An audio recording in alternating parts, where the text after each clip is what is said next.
اللہ تعالیٰ کے پاک نام سے اپنے آج کے سبق کا آغاز کرتے ہیں۔ پارہ نمبر 3 ہے سورہ البقرہ اور آیت نمبر 266۔ ارشاد باری تعالیٰ ہے اَیَوَدُّ أَحَدُکُمْ أَن تَکُونَ لَهُ جَنَّةٌ مِّن نَخِیلٍ وَعِنَابٍ تَجْرِی مِن تَحْتِہَا الْأَنْہَارُ لَهُ فِیہَا مِن کُلِّ الثَّمَرَاتِ وَأَصَابَهُ الْکِبَرُ وَلَهُ ذُرِّیَّةٌ ضُعَفَاءُ فَأَصَابَهَا إِعْصَارٌ فِیہِ نَارٌ فَاحْتَرَقَتْ کَذَلِکَ یُبَیِّنُ اللَّہُ لَکُمُ الْآیَاتِ لَعَلَّکُمْ تَتَفَکَّرُونَ۔ ترجمہ ہے،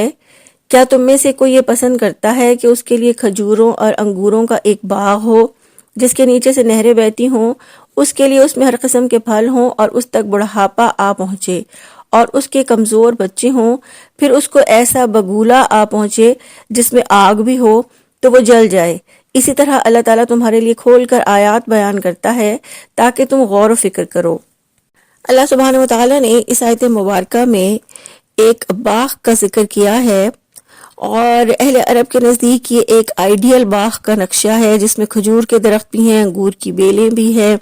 اور اس میں آب پاشی کا قدرتی انتظام بھی ہے۔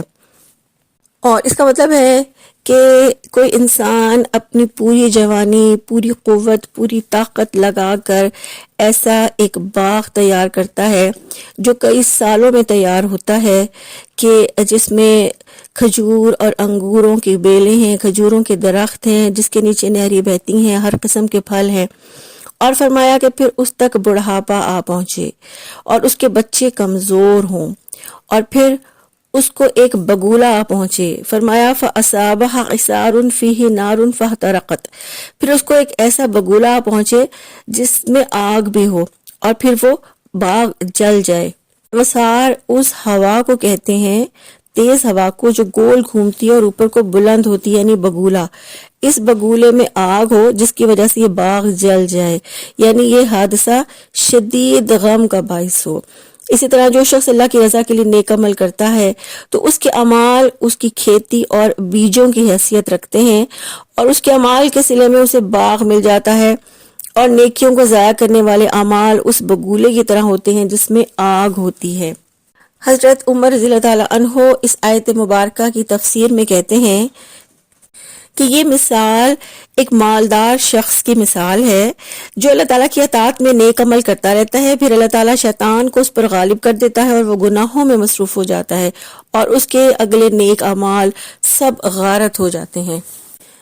اس کا مطلب یہ ہے کہ ایک انسان ساری عمر یہ سمجھتا رہا کہ میں نے تو نیکیوں کے انبار لگائے ہیں، میں نے خیراتی ادارے قائم کیے ہیں، میں نے فاؤنڈیشن بنائی، میں نے مدرسے قائم کیے، یتیم خانے بنائے، لیکن جب اس کا نام اعمال پیش ہوگا تو اچانک اسے یہ معلوم ہوگا کہ اس میں تو کچھ بھی نہیں ہے،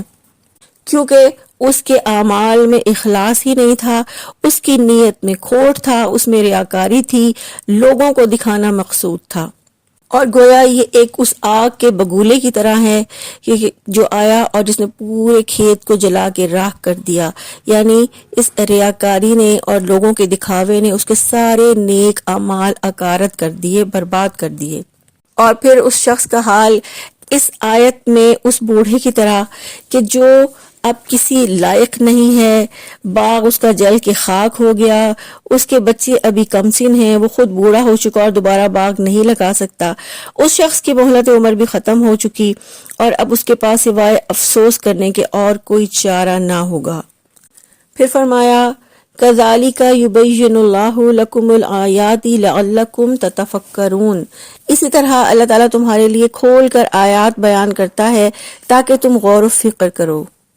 اللہ سبحانہ و تعالیٰ نے صدقے کو ضائع ہونے سے اور نیکیوں کو ضائع ہونے سے بچانے کے لیے اس باغ کی مثال دی ہے جو بگولے کی وجہ سے راکھ ہو گیا اور اب دنیا سے جاتے ہوئے وہ نیک اعمال کرنے کے قابل نہیں رہ گیا۔ بندہ اپنے اعمال کا سب سے زیادہ محتاج موت کے وقت ہوتا ہے، کیونکہ اس وقت وہ عمل نہیں کر سکتا اور جن اعمال سے اسے فائدے کی امید ہوتی ہے وہ جل کر راکھ ہو چکے ہوتے ہیں۔ یہ وہ صورتحال ہے جس کے بارے میں رب العزت نے بتایا ہے کہ اللہ تعالیٰ کی کھلی آیات پر غور و فکر کرو تاکہ نقصان سے بچ جاؤ۔ غور و فکر کرو کہ کس طرح ریاکاری اور دکھاوا نیک اعمال کو برباد کر دیتے ہیں۔ اور اس بات پر غور و فکر کرو کہ صدقہ کرنے کے بعد احسان جتلانا، لوگوں کو اذیت دینا بھی صدقے کو ضائع کر دیتا ہے۔ اللہ سبحانہ و تعالیٰ سے یہ دعا ہے، اللہ تعالیٰ ہمیں پورے اخلاص کے ساتھ صدقہ کرنے اور نیک اعمال کرنے کی توفیق عطا فرمائیں، اور اللہ تعالیٰ ہمیں ریاکاری اور ایسے گناہوں سے بچا لیں جن سے ہمارے نیک اعمال ضائع ہوں۔ اللہ تعالیٰ ہم سب کو اپنے حفظ و امان میں رکھیں، آمین۔ سبحانک اللہم و بحمدک، نشہد ان لا الہ الا انت، نستغفرک و نتوب الیک۔ السلام علیکم ورحمۃ اللہ وبرکاتہ۔